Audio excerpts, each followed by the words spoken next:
LDF സർക്കാരിന്റെ കാലത്ത് PSCയിൽ നടന്നത് വലിയ കൊള്ളയാണ്. ഉദ്യോഗാർത്ഥികളുടെ സ്വപ്നങ്ങൾ അട്ടിമറിച്ചുകൊണ്ട് യുവജനങ്ങളെ അന്നത്തെ സർക്കാർ വഞ്ചിക്കുകയായിരുന്നു. മെറിറ്റും യോഗ്യതയും നോക്കാതെ പിൻവാതിലൂടെ സ്വന്തം പാർട്ടി അണികളെയും സഖാക്കളെയും കൂട്ടത്തോടെ തിരികെ കയറ്റുന്ന നയമാണ് കഴിഞ്ഞ ഒരു പതിറ്റാണ്ട് കാലം കേരളം കണ്ടത്. PSC പരീക്ഷ എഴുതാതെയും കൃത്യമായ മാർക്കില്ലാതെയും ഇടത് സഖാക്കൾക്ക് ജോലി ഉറപ്പാക്കുന്ന തരത്തിൽ വലിയ അട്ടിമറികളാണ് റാങ്ക് ലിസ്റ്റുകളിൽ നടന്നത്.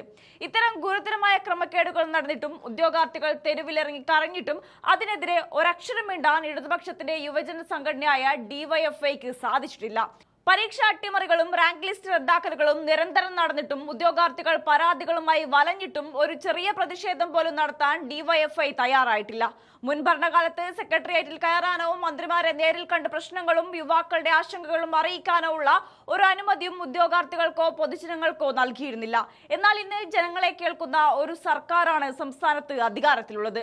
ഭരണപക്ഷത്താണെങ്കിൽ പോലും ജനകീയ പ്രശ്നങ്ങളിലും യുവാക്കളുടെ അവകാശങ്ങൾക്ക് വേണ്ടിയും യൂത്ത് കോൺഗ്രസ് തങ്ങളുടെ സമരങ്ങൾക്ക് അന്ത്യം കുറിച്ചിട്ടില്ല. PSC അഴിമതിയുമായി ബന്ധപ്പെട്ട് കഴിഞ്ഞ ദിവസങ്ങളിൽ പോലും ശക്തമായ പ്രതിഷേധങ്ങളുമായി യൂത്ത് കോൺഗ്രസ് തെരുവിലുണ്ടായിരുന്നു. എന്നാൽ ഇത്രയധികം ഉദ്യോഗാർത്ഥികൾ വഞ്ചിക്കപ്പെട്ട സമരവേദികളിലോ അതിന്റെ പരിസരങ്ങളിലോ DYFIയെ കാണാനേയില്ല. ഇതേ ചോദ്യം തന്നെയാണ് മന്ത്രി OJ ജനീഷും പരസ്യമായി ചോദിക്കുന്നത്. എവിടെ DYFI എവിടെയെന്ന്? PSCക്കെതിരെ DYFI മിണ്ടില്ലേ? ഇത്രയൊക്കെ ദ്രോഹം നടന്നിട്ടും ഒരു വരി പോലും പറയാത്തത് എന്താണെന്ന് മന്ത്രി ചോദിക്കുന്നത്. ഈ വൻ അഴിമതിക്കെതിരെ ഇടതുപക്ഷ യുവജന നേതാക്കൾ ആരെങ്കിലും ഒരക്ഷരമെങ്കിലും മിണ്ടിയിട്ടുണ്ടോ എന്നും അദ്ദേഹം വീണ്ടും ആവർത്തിക്കുകയാണ്. DYFIയുടെ ഈ മൗനം ഒട്ടും സ്വാഭാവികമല്ലെന്നും കഴിഞ്ഞ കാലങ്ങളിൽ PSC റാങ്ക് ലിസ്റ്റുകൾ അട്ടിമറിച്ചതും പിൻവാതിൽ നിയമനങ്ങൾ നടത്തിയതും ഈ പറയുന്ന DYFIക്കാർക്ക് വേണ്ടി തന്നെയാണെന്നും മന്ത്രി കടുത്ത ഭാഷയിൽ ആരോപിക്കുന്നുണ്ട്. ആ ദൃശ്യങ്ങളൊന്ന് കണ്ടു നോക്കാം. 4 ലക്ഷം രൂപയിലധികമാണ് PSCയുടെ ചെയർമാൻ്റെ ശമ്പളം. എത്ര ലക്ഷം രൂപയാണ് ശമ്പളം വാങ്ങുന്നത്? ഇത്രയും ശമ്പളം വാങ്ങി ആനുകൂല്യങ്ങൾ കൈപ്പറ്റിയിട്ട് ഈ നാട്ടിലെ ചെറുപ്പക്കാരോട് ഇതുപോലെ ദ്രോഹം ചെയ്ത ആളുകളെ അതിൻ്റെ നിയമത്തിന് മുമ്പിലേക്ക് കൊണ്ടുവരേണ്ട സാഹചര്യമുണ്ട് എന്ന് തന്നെയാണ് യൂത്ത് കോൺഗ്രസിൻ്റെ നിലപാട്.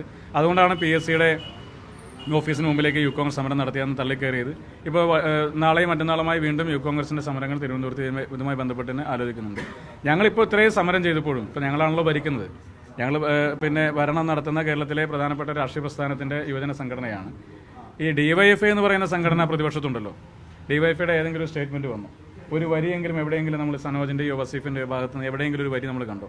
കേരളത്തിലെ ലക്ഷക്കണക്കിന് ഉദ്യോഗാർത്ഥികൾ ഉറക്കമഴിച്ച് പഠിച്ച് PSC പരീക്ഷ എഴുതി റാങ്ക് ലിസ്റ്റിൽ വരുന്നതിന് വേണ്ടി കാത്തുനിന്ന് അതിനുശേഷം പോസ്റ്റ് ഗ്രാജുവേഷൻ നടന്ന് അതിനുശേഷം പിന്നെ അവർ അഡ്വൈസ് വന്ന് അപ്പോയിൻമെൻറ്റ് വരുന്നവരെയുള്ള ഒരുപാട് ഘട്ടങ്ങളിൽ പ്രയാസപ്പെടുന്ന PSCയുടെ ഉദ്യോഗാർത്ഥികൾ ഈ കാണാവുന്ന രീതിയിൽ ഇങ്ങനെ നിൽക്കുമ്പോൾ അവരെയൊക്കെ എല്ലാ പ്രതീക്ഷകളും അട്ടിമറിച്ച് PSCയിൽ ഇത്തരത്തിലുള്ള അഴിമതികൾ ഉണ്ടായിരുന്നു എന്ന് പുറത്തു വന്നിട്ട് DYFIയുടെ ഭാഗത്തുനിന്ന് ഒരു വരി സ്റ്റേറ്റ്മെൻറ്റ് നമ്മൾ എവിടെയെങ്കിലും കണ്ടോ?